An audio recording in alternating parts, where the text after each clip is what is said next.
안녕하세요. 부동산 114의 임병철 연구원입니다. 2020년 경자년 새해가 밝았는데요. 시간이 조금 지났지만 강영은 대표님 새해 복 많이 받으세요. 새해 복 많이 받으세요. 새해 복 많이 받으세요. 받으세요. 이번 시간 주제는 아마 많은 시청자분들께서 관심이 많이 가는 내용일 텐데요. 부동산 강영은 대표님과 함께 미리 보는 2020년 부동산 개발 지도에 대해서 이야기를 나눠보도록 하겠습니다. 우선 3기 신도시를 빼놓을 수 없을 거예요. 당장 내년부터 뭔가 이제 본격적인 개발이 진행된다고 해서 강대표님 3기 신도시 특징 좀 어떤 것들이 좀 있을까요? 3기 신도시는 9.13 대책 때 처음 언급이 있었어요. 2018년에. 예. 그래서 공급 대책을 내놓겠다. 그 전까지만 하더라도 정부에서는 공급은 문제 없다 이런 포지션이었는데 9.13 대책 때 아니다. 중장기적으로 공급이 필요해서 주택 공급을 충분 효과적인 곳에 내놓겠다라고 해서 이제 언급했고, 그래서 2019년까지 해서 3기 신도시 발표들을 쭉 했죠. 그래서 나온 지역들을 보면 여러 가지 특징이 있는데, 일단 사람들의 반응을 보면 3기 신도시가 나오고 나서 기대감을 갖는 사람이 생겼고, 한편으로는 싫어하는 사람들이 나왔어요. 싫어하셨던 분들은 왜 싫어했을까요? 경기 북부 쪽 얘기하시는 거죠? 제 경기 북부뿐만이 아니라 저게 나오면 우리가 너무 안 좋아. 우리한테는 아주 그냥 우리 목을 조르는 행위가 될 거야라고 생각하셨던 분들이 있죠. 서울보다 더 가까우니까. 1, 2기 신도시보다 좋은 입지에 저렇게 대량으로 새 아파트들을 때려 넣으면 우리는 죽으라는 거냐, 이제 이런 목소리들이 있었잖아요. 다시 말해서 이 기존에 지어져 있던 1, 2기 신도시의 부동산 가격이 더 이상 올라가지 못하게끔 딱 막는 천장의 역할을 해준다, 이제 이런 표현들을 쓰더라고요. 그러니까 그만큼 수도권 지역 안에서는 서울의 수요를 대체해 줄 만한 좋은 위치에 그린벨트를 풀어서 공급하는 그런 입지들을 가지고 있다고 그런 입지들을 가지고 있다고 할 수 있고요. 특히 이제 개중에서도 보면 우리가 보금자리 주택, 공공주택 지구, 이제 보금자리 주택이라는 이름으로 처음 도입됐을 때도 보면 여러 지역들이 공급이 됐지만 2009년 이제 9년도에 발표하고 나서 공급이 됐던 지역들 중에서도 보면 지금 가장 많은 상승세를 보였고, 현재도 가장 좋은 물량이라고 판단되는 지역들이 보면 주로 강남권의 인근에 있는 데들이 그랬거든요. 하남 미사 이런 데. 이제 뭐 세곡, 예. 내곡, 우면 이런 지역들이 사실은 굉장히 많은 상승세를 보였죠. 결국은 강남의 주요 업무 지구에 얼마나 가까이 접근할 수 있느냐, 또 그 지역에 얼마나 큰 개발 호재가 있느냐, 이 내용에 따라서 공공주택 지구들도 조금 희비가 엇갈린 부분이 있는데, 이번 3기 신도시에 보면 이제 그런 지역들이 포함이 돼 있죠.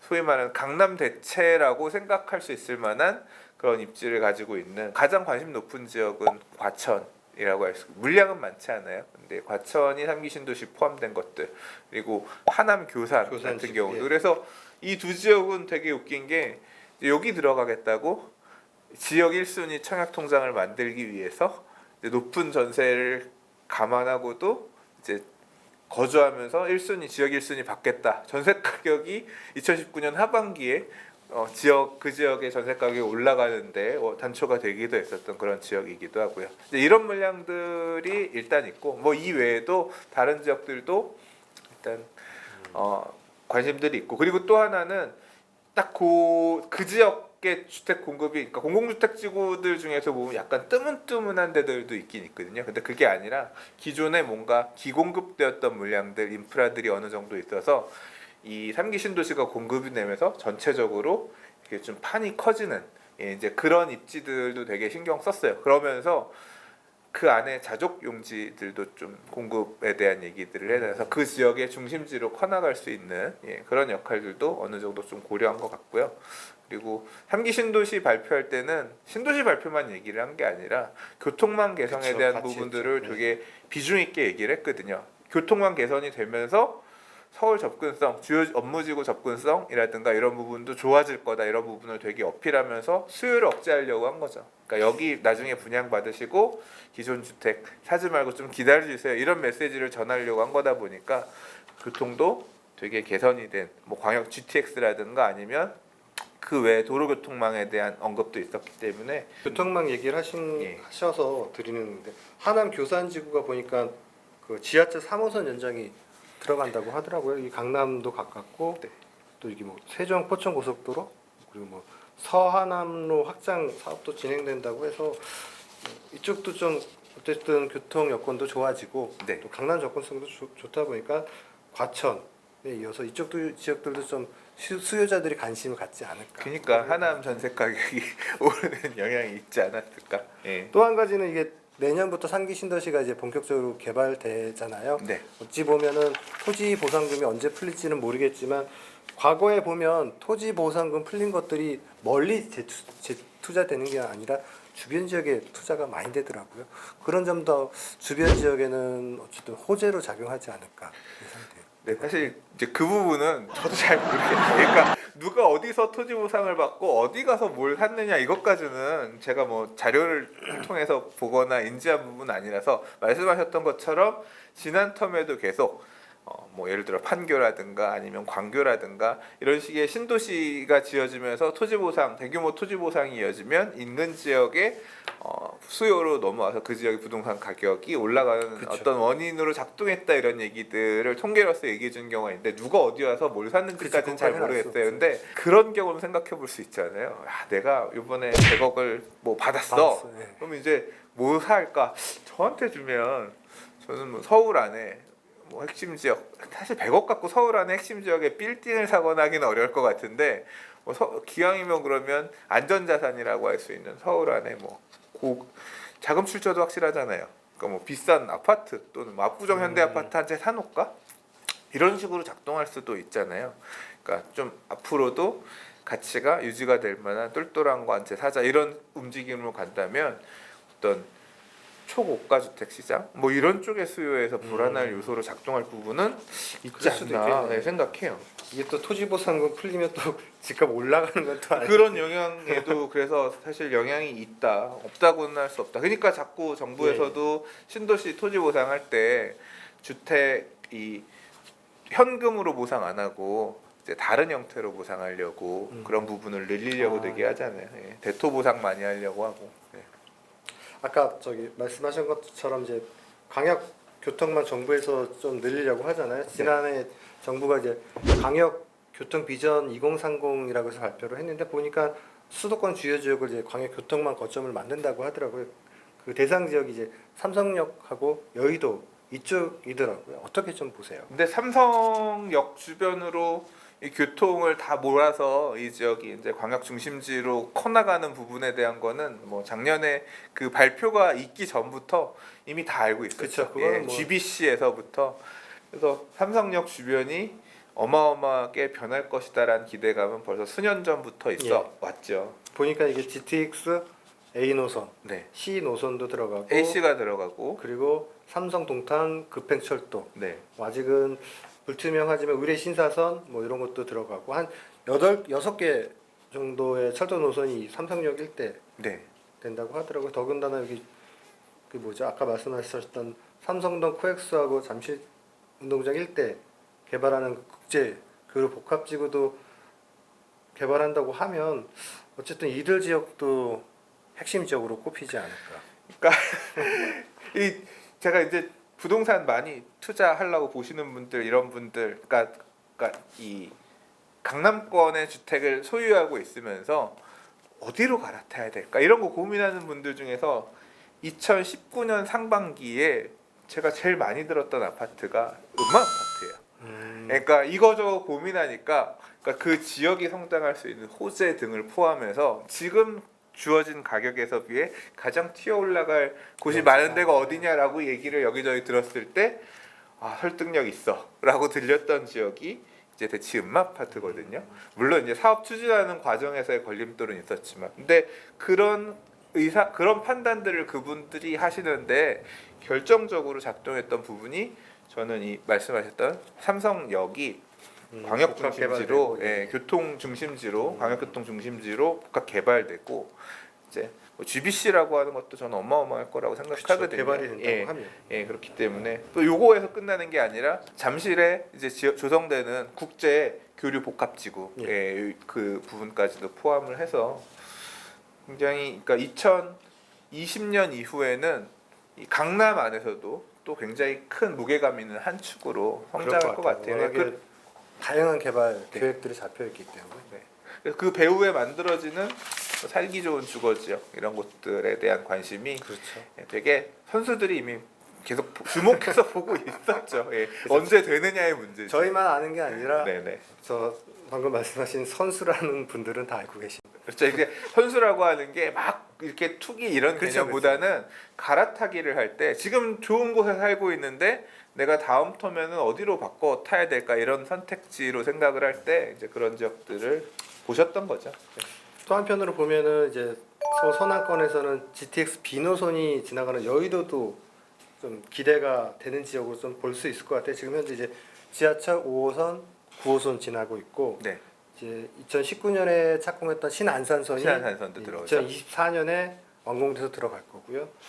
아무튼 그러면 뭐 교통 허브로 뭐 삼성동처럼 이 서울 강북권에서는 어쨌든 좀 대표적인 지역이 될 것으로 예상이 되고 또 하나 그 GTX는 어쨌든 본격화됐잖아요. 네. 그 개통돼서 이쪽 지역들도 좀 관심이 많을 것 같은데 보니까 경기 북부에서는 고양시 덕양구 일대 네. 능곡역이 있는 데고 경기 남부 쪽에서는 용인 쪽이 괜찮다 하는 의견이 저희 쪽에 좀 있었거든요. 그러니까 보니까 그 고양시 덕양구 대곡역 일대가 향후 이제 교통의 요충지로 거듭날 수 있다. 그러니까 대곡하면 대곡 역세권 개발 이 관련해서는 그러니까 서울 북서부권 개발 쪽에서는 진짜 옛날부터 계속 오가는 떡밥입니다. 그러니까 대곡역 주변에 3기 신도시가 될 거네에서부터 예. 이제 과거부터 얘기가 있었던 지역이에요. 대곡역 가보면 지금 횡하죠. 횡한데 그렇죠. 면적들이 있기 때문에 그리고 뭐 대곡 소사선이라든가 GTX-A라든가 결국 이렇게 교통이 맞물리는데 그 주변을 미개발지로 그쵸. 그거는 자원 낭비죠. 어떻게 아깝죠. 보면 예 그래서 될 거다. 근데 어떤 모델로 될 거냐? 이제 그런 상업적인 여기 그렇게 큰 교통 시설들이 맞물린다 환승역이 된다는 거는 이제 그 주변을 주택지로 만든다기보다는 좀 더 그 지역의 중심적인 역할을 해주는 기능들이 포함된 곳으로 개발할 수 있잖아요. 그래서 그 모델 어떤 식으로 만들 거냐에 대한 기대감들이 되게 있었거든요. 그래서 근데 언제 할 건지가 사실은 그렇죠. 안 나와서 가능성은 있는데 그리고 이제 블로그라든가 이런 데 검색을 해보면 막 이렇게 조감도도 있고 그러니까 벌써 그 조감도가 되게 옛날에 나온 가능성에 대한 조감도지만 기대감은 있죠.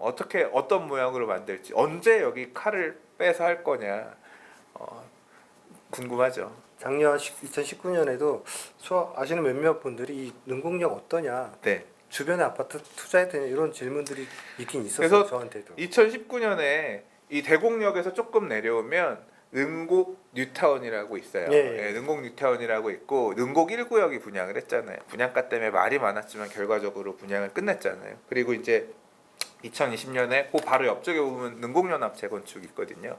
거기 분양할 거고 능곡 2구역, 5구역 이런 데들도 이제 능곡 6구역까지 능곡 뉴타운에 해제된 곳들도 있습니다만 이제 분양 나서서 갈 곳들이 있거든요. 그래서 대곡역 주변으로 대곡 역세권으로 공급되는 아파트를 분양받으면 좋지만 그건 어차피 이제 지금 우리 수서 역세권 개발이나 이런 데처럼 하게 되면 일반적인 청약 통장으로는 안 될 거고 공공 분양 물량들 같은 경우는 조건 많은 데들 그렇죠. 공급될 거고 하니까 민간에서 지금 좋다라고 해서 가서 어떻게 투자할 수 있는 방법은 없으니까 대안으로 능곡뉴타운 투자하면 어때요? 능곡뉴타운 재개발 사면 어때요? 이런 것들 많이들 사람들 관심 가졌었거든요. 그래서 그런 움직임들이 있었고 그리고 2019년 11.6 대책 때 고양시가 조정대상 지역 해제됐잖아요. 그쵸. 그러면서 이제 대출들 좀 완화되고 이러면서 한 5천에서 7, 8천 정도 가격들 확 단기간에 올랐다고 하더라고요. 그래서 그런 흐름들이 들어간 부분이 있어요. 기대감들은 어느 정도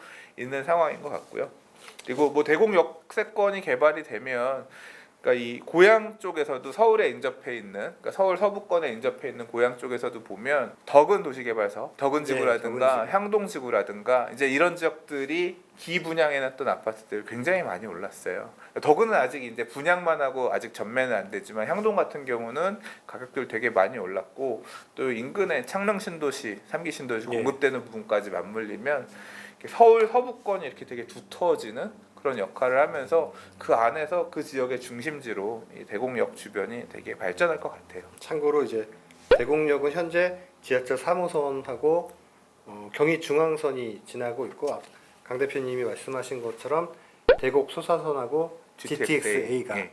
개통이 되면 4개 노선이 네. 지나게 되는 거죠. 네. 이거는 좀 참고를 해주시고, 이게 또 보면 GTX 노선 지나는 곳 중에서 하나는 이제 용인시 쪽에 그 GTX 용인역이 저기 개통되면 그거하고 맞물려서 지금 용인시 쪽에서, 용인시인지 경기도 쪽에서 추진하고 있는 이제 용인 플랫폼 시티랑 예. 맞물리면 또 그것도 투자자들한테 좀 관심이 좀 끌만한 내용일 것 같거든요. 혹시 이 지역 좀 다녀보셨어요?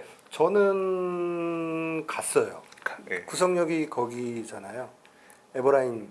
제가 용인 수지 쪽 많이 다니고 하면서 맨날 보던 곳이거든요. 네. 그러니까 차 타고 가다 보면, 그리고 경부 타고 가다 보면 또 보여요. 경부고속도로 타고 가다 내려가다 보면 항상 보이는 지역인데, 좌측에 예, 저기는 좌측에는. 왜 이렇게, 이 동네는 왜 이렇게 낙후되어 있지? 그러니까 제가 이 지역을 2000년대 초반부터 다녔으니까 굉장히 낙후되었던 시점부터 본 거죠. 그러다가 근래까지도 이제 다니면서 보면 저기는 언제 개발하나? 그러니까 2000년대 초중반에는 수지의 일부 아파트들이 이제 만들어진 정도였다라고 하면, 그 이후에 수지의 아파트들이 계속 들어서고 이 옆으로도 용인 구성이라든가 이쪽으로도 동백 예, 예, 계속 공급이 되면서 계속 두터워졌는데, 그 지역의 핵심 도로의 이 중심은 빠져 있었거든요. 개발이 안 돼서 여기는 왜 이러나 싶었는데, 사실 이제 그 알짜에다가 거기에 이제 GTX 용인역 만들어지면서 그 지역을 개발을 한다는 건데,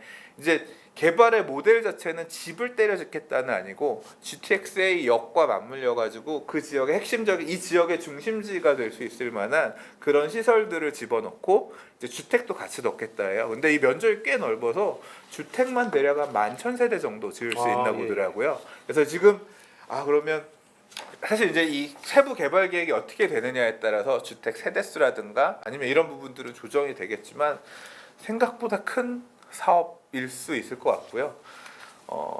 그리고 이제 이런 큰 개발은 항상 언제 될지 언제 되냐. 언제 될지 모른다는. 근데 이게 좋은 모델대로 만들어진다고 하면, 그러니까 이 일대에서 어떻게 보면 굉장히 핵심 지역이라고 할 수 있거든요. 그리고 기존에 이제 이 주거 지역이 만들어져 있는 용인의 수지라든가 이런 지역에 어떤 주거 수요들이 와서 소비해 주거나 해줄 수 있는 이 지역의 중심지로 성장할 가능성이 있어서, 벌써 보면 이 플랫폼 시티 발표 있고 나서요, 용 플랫폼 시티 이름을 뭘로 부르면 좋겠냐 뭐 하면서 이 카페도 만들으시고 이 지역에 대한 관심들이 되게 이 일대에서는 굉장히 높더라고요. 보니까 이게 서울 세종간 고속도로, 뭐 제2 외곽순환 네. 고속도로, 뭐 이제 특히 이제 SK 하이닉스가 이제 반도체 클러스터 공장 부지를 그 주변에 이렇게 좀 만드는 것 같아서, 그런 것들도 같이 좀 연계된다고 하면 네. 확실하게 그쪽 지역도 많은 관심을 보일 것 같지만, 일단 언제 될지 앞서 말씀드렸던 여러 가지 그 주요 개발 호재 지역들이 네. 언제 개발될지가 중요한 거죠. 예, 옆에 광교랑도 맞물려 있어요. 광교랑도 그렇죠? 연접해 있기 때문에 입지상으로 보면 이 일대에서는 괜찮은 거고, 그러니까 광교 신도시는 어쨌거나 다 만들어져서 지금 경기권에서 뭐 수원에서 제일 형님 노릇 하고 있잖아요. 그렇죠. 용인 수원. 예, 용인 수원 그 권역에서 형님 노릇 하고 있는데, 이런 광역교통망이 물리면서 지금 동탄 같은 경우도 보면 동탄 이신도시에서도 동탄역 주변에 있는, 역세권 주변에 있는 아파트들은 굉장히 높은 몸값을, 다른 동탄 안에 다른 지역과는 차별화된 어떤 몸값을 보이고 있거든요.